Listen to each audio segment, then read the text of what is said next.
A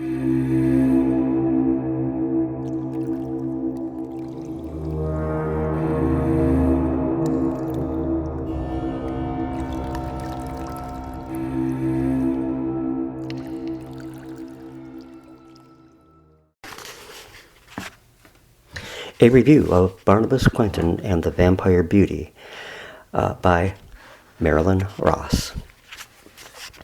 I was one of the legion of late 1960 kids who dashed home from school so as not to miss a single minute of ABC TV's Dark Shadows.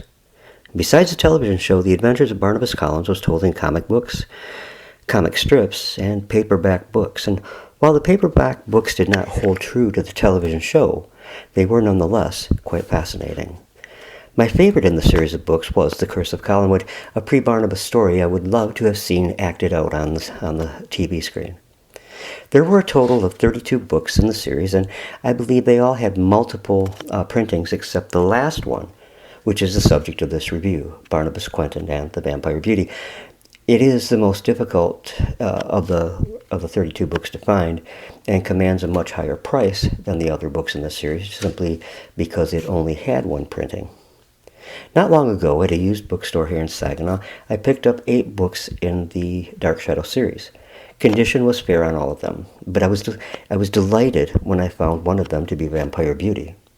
Let's take a look at the story told here by the imaginative mind of Marilyn Ross, a.k.a. Mr. Dan Ross.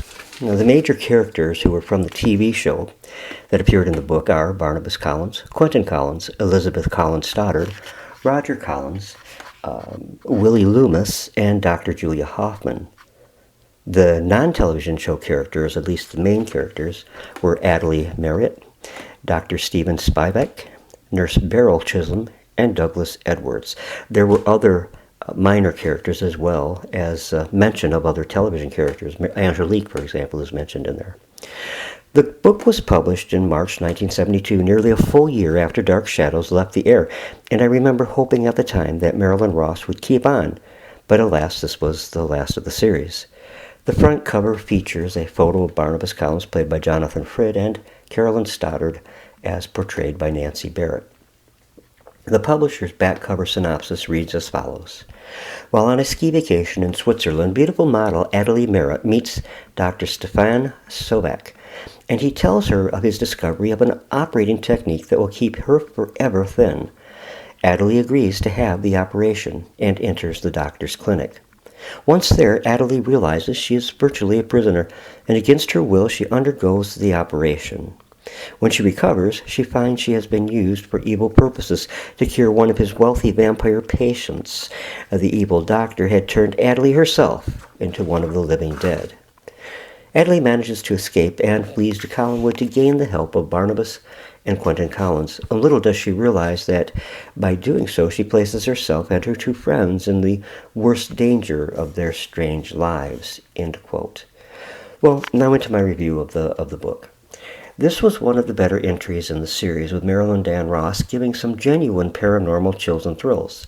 There are a lot of different settings in this novel. Dr. Stephen Spivak's clinic is easy to envision in black and white and being in an old 1930s Universal horror film. It is richly atmospheric. As so many heroines in the series, Adelie sought the assistance of 2 men, Barnabas and Quentin Collins, and Barnabas gladly invites her to stay at the old house. Both men themselves, in the clutches of the paranormal, have feelings for Adelie, and she for them. Adelie has more to worry about than romance, though, as she must find enough blood to sustain her nightly. And in doing her horrible secret, she needs to remain hidden from the world. Always the womanizer, Roger Collins, falls in love with Adelie, but he is clueless as to her secret life of a vampire. Eventually, Dr. Spivak settles into Maine, where he opens a clinic that is actually supported by Elizabeth Stoddard and her brother Roger Collins. The doctor's clientele began arriving, seemingly waiting in line to be cured of their vampirism. A friendship takes place between Adelie, Barnabas, and Quentin as they join forces to have victory over the deranged doctor. On the TV show, one of my very favorite characters was Dr. Julia Hoffman, brilliantly portrayed by Grayson Hall. Following is a brief exchange from the book between Adelie and Dr. Hoffman. And I quote, Barnabas took Adley up the granite steps to the entrance of the clinic.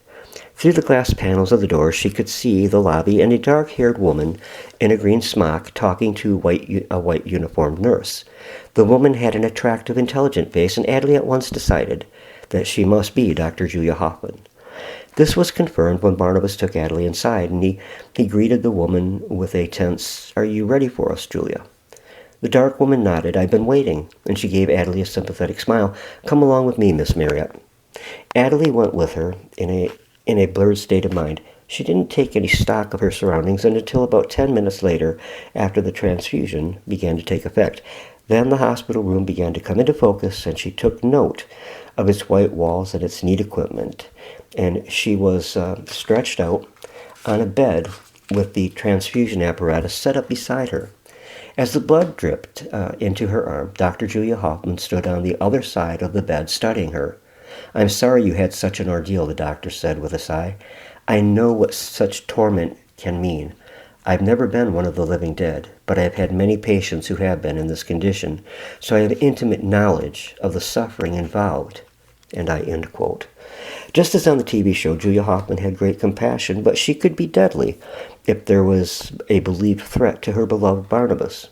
Just ask Dr. Woodard on the TV show. The closing of the book is really, I think, exceptional. So as I close this review, I leave you with the following closing paragraphs of Barnabas Quentin and the Vampire Beauty, and I quote, "She waited a few minutes longer and then rose from the bed filled with joy. She knew Barnabas would be in the deep sleep by now, but she wanted to go to him and tell him the good news, even though he wouldn't be able to hear her. At least she would be close to him, and tonight they would make plans. Rushing downstairs, she heard the sound of a car starting outside, and all the windows were shuttered, so she had to race to the door. She opened it in time to see the station wagon pulling away, and she cried out for Willie to stop the station wagon, but he paid no attention to her. Still in a panic, she left the door open and rushed down the dark hall to the cellar entrance. She stumbled down the steps and across the blackness of the dank underground place to the room where Barnabas had his coffin. And she leaned weakly against the doorframe and saw that the coffin was gone. She could picture him in it, in the back of that station wagon. And it was his way of telling her it was over. She would go back to London alone to pick up the strands of her former life. Perhaps she would fall in love and marry, but she would never forget Barnabas, Quentin, or Collinwood. Slowly she made her way upstairs. Roger Collins, in hat and overcoat, was standing in the upper hall, and he said, "I thought the place might be deserted. I came to tell you of a dreadful fire in town last night. Countess Dario and the others were killed. And I passed Barnabas driving away, or at least his man was at the wheel of the station wagon. I shall miss talking to him," he said. And Adley nodded. "So will I," she replied. End quote.